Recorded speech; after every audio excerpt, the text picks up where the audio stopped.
Hello guys, तो फिर से और एक बार स्वागत है आपके अपने चैनल ETF स्विंग ट्रेडर में। चैनल पे फर्स्ट टाइम विजिट कर रहे हैं तो चैनल को सब्सक्राइब कर लीजिएगा। यहाँ पे मैं डेली बेसिस पे ETF से रिलेटेड वीडियो पोस्ट करता हूँ और अपना टेलीग्राम चैनल है फाइनेंशियल फ्रीडम के नाम से, इसको भी सब्सक्राइब कर लीजिएगा। ड्यूरिंग मार्केट आवर कुछ भी लाइव अपडेट रहता है या मैं कोई पोजीशन बनाता हूँ या उसे एग्जिट करता हूँ, वो मैं यहाँ आप लोग के साथ शेयर कर देता हूँ। तो आज के इस वीडियो में हम लोग देखेंगे कि मैंने जो कल ये ETF खरीदा था MOM30i ETF, इसको मैंने क्यों खरीदा था, क्योंकि एक सर का क्वेश्चन था कि ये जो गूगल फाइनेंस शीट के हिसाब से जो ये चार्ट आया था कल के दिन में फर्स्ट से लेके 10th रैंक तक, इसमें वो ETF नहीं था, तो आपने इसको क्यों बाय किया। यही आज का हम लोग का इस वीडियो का टॉपिक रहेगा। तो पहले चलते हैं और देख लेते हैं अपने होल्डिंग्स में जो भी ETFs है उनके आज के परफॉर्मेंस कैसे रहे।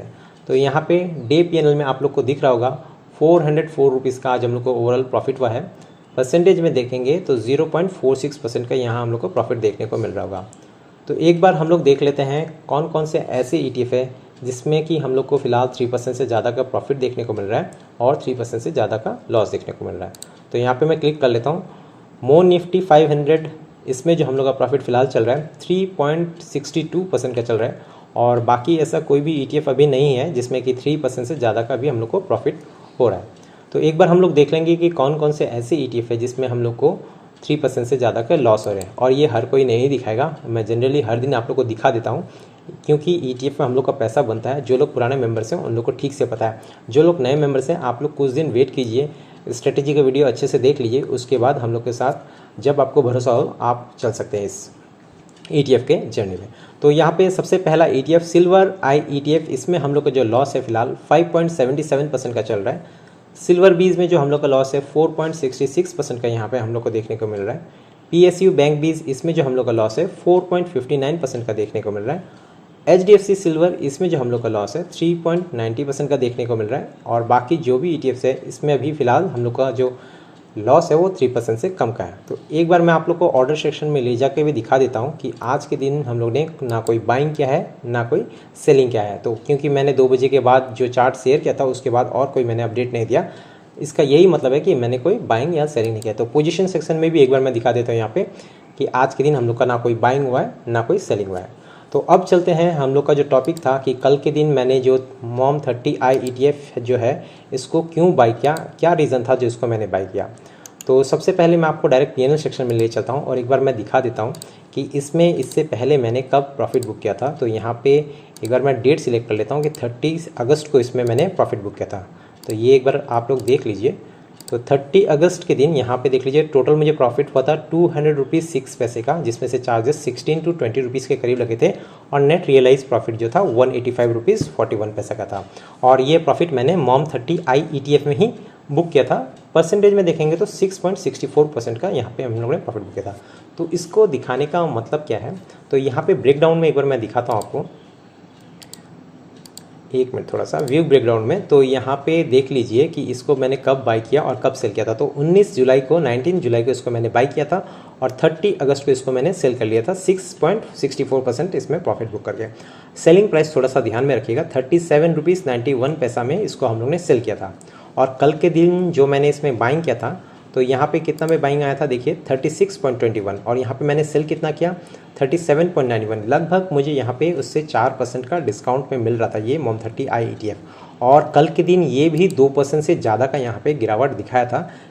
इस लिस्ट में वो ये इसलिए नहीं आया क्योंकि यहाँ पे देख लीजिए 2.58% है लास्ट, तो वो इससे नीचे था और वो इस लिस्ट में नहीं शो कर रहा था। पर जबकि मैं कोई भी ETF जब सेल करता हूँ तो उसको मैं अपने विश लिस्ट में रख देता हूँ, उसको मैं ट्रैक करते रहता हूँ। अगर उसमें फिर से गिरावट हुआ, फिर से अगर मौका बनता है तो उसमें मैं फिर से एंट्री ले लेता हूँ। जैसे कि ITVs में मैंने कुछ दिन पहले मैंने दिखाया था, ITVs में जब मैंने प्रॉफिट बुक किया था फर्स्ट टाइम मैंने 13.5% बुक किया था, उसके बाद ही दिन फिर से मैंने उसको बाइंग किया और उसमें भी 6% का प्रॉफिट बुक करके आप लोग को दिखाया था। आप लोग अगर नहीं देखे होंगे तो यहाँ पे चैनल पे आ जाइएगा और यहाँ पे देख लीजिएगा ITVs का जो लेटेस्ट जो वीडियो है उसमें आप देख लीजिएगा जो मैंने प्रॉफिट बुक किया यहाँ पे ITVs इस वाली वीडियो को देख लीजिएगा। तो यहाँ पे पहले मैंने 13.5% का प्रॉफिट बुक किया था, उसके बाद 6.5% का प्रॉफिट लगातार बुक किया था। आप ये हमेशा ध्यान में रखिएगा कि मार्केट जो है वो खाली आपके लिए नहीं सबके लिए बैठा हुआ है। मैंने आपने प्रॉफिट बुक कर लिया इसका मतलब नहीं कि मार्केट उसके बाद गिर जाएगा। उसके बाद भी मार्केट प्रॉफिट दे सकता है। इसको हम लोग को ध्यान में रखना है, क्योंकि आपने जो बेचा आपने तो प्रॉफिट बना लिया, पर आपसे जिसने बाई किया उसने भी तो प्रॉफिट बनाने के लिए ही उसको बाई किया ना। तो ऐसा नेगेटिव माइंड नहीं रखना कि मेरे प्रॉफिट बुक करने के बाद मार्केट नीचे गिर जाएगा, ऐसा कुछ भी नहीं है। मार्केट अगर अप ट्रेंड में है तो वो आपको फिर से जो है आपके बाइंग करने के बाद जिसने बाइंग किया उसको भी प्रॉफिट दे के जा सकता है। तो यहाँ पे 10 ETF थे, तो इसमें से मैंने क्यों नहीं बाई किया। वापस हम लोग थोड़ा टॉपिक में आ जाते हैं। क्यों, देखिए ये इसमें से इन 10 ETF में से 7 ETF ऐसे हैं जो मेरे पास पहले से मेरे होल्डिंग में है। मैं आप लोग को एक बार क्रॉस वेरीफाई करा देता हूँ, अभी एक बार देख लीजिए। CPSE ETF मेरे पास है, PSU बैंक का ETF मेरे पास है, PSU बैंक मेरे पास है, PSU बैंक भी मेरे पास है, ABSL PSE ये नया ETF है, मोर डिफेंस ये भी नया ETF है, तो ये दोनों को मैंने अवॉइड किया। मॉन 100 ये भी मेरे पास है। ई सिल्वर को मैंने अवॉइड किया क्योंकि इसमें वॉल्यूम नहीं था। और HDFC सिल्वर ये भी मेरे पास है। मेटल आई ETF ये भी मेरे पास है। ये एक बार मैं आप लोग को अपने होल्डिंग्स पे भी दिखा देता हूँ, यहाँ पे चेक कर लीजिएगा आप लोग, और अगर डाउट है तो आप लोग पॉज करके एक बार देख लीजिएगा। सिल्वर आई ETF मेरे पास है, सिल्वर बीज है, PSU bank bees, HDFC silver, PSU bank I ETF, CPSE, HDFC PSU BK, मोर रियलिटी, मॉन 100, HDFC gold, ICICI B22 gold bees, मफंग सिल्वर आई ETF, PVT बेन आई ETF, मेस्टो 50 metal I ETF, alpha ETF, nifty bees और मोर Nifty 500। तो देख लीजिएगा एक बार कि इसमें से वो जो 10 ETF थे, इसमें से 7 ETF पहले ही मेरे होल्डिंग्स पे थे, जिस कारण कल के दिन मैंने जो है मॉम 30i ETF उसको मैंने बाय किया कल के दिन में। और इसका मैं थोड़ा सा आप लोग को ले जाके दिखा देता हूँ ट्रेडिंग व्यू के चार्ट में। तो देख लीजिए यहाँ पे ये एक सपोर्ट बना हुआ है। तो मैंने इससे पहले कहीं यहीं पे इसको जो टॉप में इसको बेचा, और उसके बाद मुझे यहाँ पे 4% डिस्काउंट तक 3 से 4% डिस्काउंट में मुझे मिल रहा था। तो कल के दिन इसमें मैंने जो है एंट्री बना लिया। सपोर्ट से थोड़ा पहले ही मैंने एंट्री बना लिया।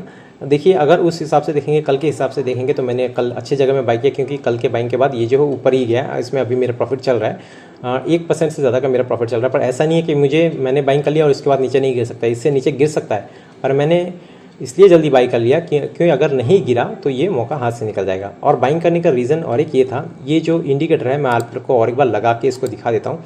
इंडिकेटर सेक्शन में हम लोग चले जाएंगे। अगर ट्रेडिंग व्यू किसी को देखना नहीं आता होगा तो मेरे वीडियो में आप लोग देखते रहिएगा रेगुलर, आपको धीरे धीरे समझ में आ जाएगा। तो हम लोग का जो इंडिकेटर है RSI, इसको एक बार हम लोग क्लिक कर लेंगे और यहाँ पे देख लीजिए कल के अभी आज के दिन में 45.45 का है RSI। कल के दिन में ये 42 के करीब देखने को मिल रहा था, और ये गिरा था कितना हाई बना के 65 के यहाँ पे। जब भी RSI 65 के ऊपर जाता है तो हम लोग वहाँ पे 60 to 65 के ऊपर जाता है, हम लोग वहाँ पे प्रॉफिट बुकिंग प्रेफर करते हैं। और जब भी 40 के नीचे आता है तो हम लोग वहाँ पे बाइंग प्रेफर करते हैं। तो कल के दिन में मुझे ये 42 के करीब मिल रहा था। उसी समय मैंने जो है मॉम 30i ETF को बाई किया। बाई करने का और एक रीज़न ये है कि देखिए मार्केट में जब इतना गिरावट हो रहा है, कल के दिन अच्छा गिरावट हुआ था, निफ्टी नहीं गिरा था। ETF हमारे पोर्टफोलियो में जो ETF थे, और कुछ ऐसे ETF थे जो कि 20 डे के मूविंग एवरेज से 5% से लेके 2% से लेके 5% तक का भी गिरावट हम लोग को देखने को मिल रहा था। तो इसी कारण में जब भी गिरावट मिले मार्केट में, आपको जब भी अपॉर्चुनिटी मिले तो वहाँ पे कुछ ना कुछ आपको बाइंग करके चलना चाहिए, थोड़ा बहुत खरीदारी करके चलना चाहिए, क्योंकि मार्केट जब रिकवर करता है तो सबसे पहले प्रॉफिट बुकिंग उसी ETF में आता है। तो इसी कारण है, यही कारण था कि मैंने कल के दिन में जो है मॉम 30i ETF इसको मैंने बाई किया। तो होप जिन भाई ने इस क्वेश्चन को पूछा था कि आपने कल के दिन क्यों बाई किया था, तो उनका डाउट क्लियर हो गया होगा। तो बस आज के लिए इतना ही रहने देते हैं। वीडियो अगर पसंद आएगा तो वीडियो को लाइक और दोस्तों के साथ शेयर कर दीजिएगा। मिलते हैं कल और एक वीडियो के साथ, तब तक के लिए बाय एंड टेक केयर।